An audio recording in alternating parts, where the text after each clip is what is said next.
sword craftsman, and he crafted a very fine sword, which is named Masamune. Um,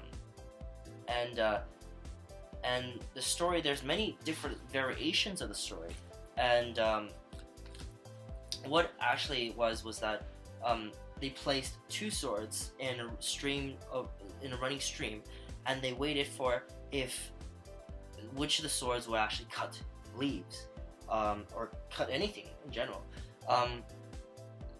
So some variations, one of the variations says that the Muramasa sword actually cut anything that came its way, whereas the Masamune did not cut anything unless it was necessary.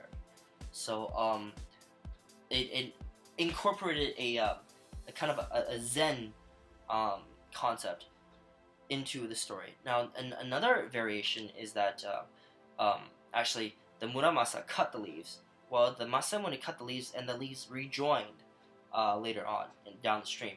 And another variation is that Muramasa cut the leaf, and then Masamune healed the leaf. So in essence, it demonstrates that Masamune is much more superior than Muramasa, and that kind of gives us an insight to the whole historical credibility issue. So with so many variations of the same story, it leads us to doubt the credibility of some of the accounts of the story, but it does not diminish the historical validity. The historical validity, I tend to say, is I tend to think of it as the historical truth. And the historical truth in this story is simply that Masamune is a better sword than Muramasa. And that is a point that has, through all the variations, has got across to the audience. So in this sense, the variations of the same story actually decreases the historical credibility, but increases the historical validity. And it's the same with the samurai culture. I mean, there are many different tales that concerns the samurai culture, and many different ways that it's been told. So some of the stories tell of samurais and how they go to extremes to fulfill their mission or their duty and their loyalty. And those stories are not necessarily all credible, but it is valid in that it portrays the samurai as a class of warriors that adhere to a specific set of codes, the samurai Bushido identity. Foreign aspect really introduces two concepts. One is the borrowing of ideas, and two is the astonishing similarities found in different civilizations really across the globe. The first idea, the introduction of borrowed ideas, is very common in the Japanese culture. One idea that the Japanese government borrowed is how the government should be run, which is during the Heian period they actually borrowed from the Chinese government and improvised it and made it their own. And Japanese has a wonderful ability to do that. What another thing is that aside from the political and governmental borrowing, there is a cultural borrowing too, in the sense of Zen, which is brought back from China by Master Dogen. What Zen actually promoted is it during the Zen actually refined the in the Ashikaga period. Zen actually refined the samurai from a class of really bloodthirsty, warmongering warrior class that holds certain values and virtues into, and it polished it into a more refined samurai class. So the refinement, the refinement is actually the Zen culture, in that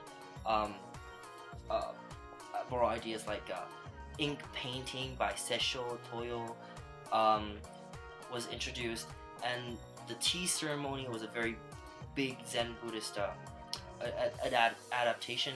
Flower arrangement, Zen gardens, as well, added to the popularity of the Zen idea. And really, Zen was not. Zen was straightforward. It has no. It wasn't like a mysterious text, so then it was accessible to the samurai class.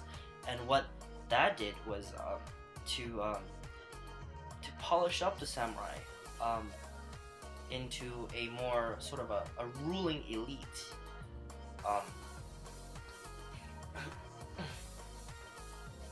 So that was a major foreign aspect that changed how we view the samurai, because the Ashikaga samurai, I think, in Western culture, in common culture, really, when we think about what a samurai is, we distinctively refer ourselves to the more of the Ashikaga period, the more refined samurai, the more of the ruling elite samurai. Now and that has a very distinct role in the Bushido identity, because and that thought itself really tells how most common people associate Japanese samurai culture and the Bushido identity. Another interesting fact to note about the foreign aspect is that there is a civilization other than the Japanese, which is in Europe, that developed a similar code of conduct, and knights were, in their culture, much like the samurai of the Japanese, and the knights had to carry out duties, had to pay loyalty to their lords and protect the weak and whatnot. And most of the time, especially the French, the noble ways of the French, actually, when they fought the English, that's what their code of honor and their code of charging straight through into the enemy lines really actually brought their downfall. What I was trying to fundamentally say was that even though two civilizations are across the globe from each other, they still arrive at this set of rules and a code of conduct, much like the Bushido identity. And that itself, it says something about the universality of this Bushido concept. The Bushido concept in this case could be examined as a universal trend, and it stems not from the personal desires for greed and for whatnot. It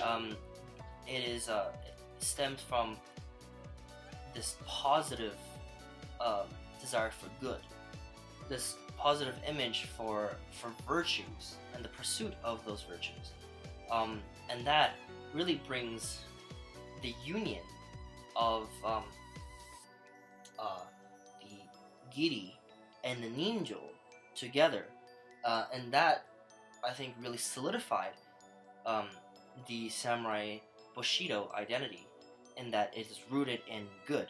Now I'm going to talk about the final aspect, which is the modern or contemporary aspect. The modern contemporary aspect is very interesting to note, because first of all, I'd like to address how Japanese culture views the samurai identity, and how it's been altered by the media.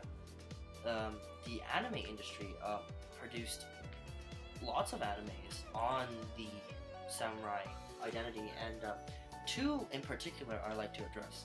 The first one is the anime called Sengoku Basara, and it portrays very stereotypically the views of the Sengoku heroes, including heroes like Takeda Shingen or Uesugi Kenshin and Sanada Yukimura.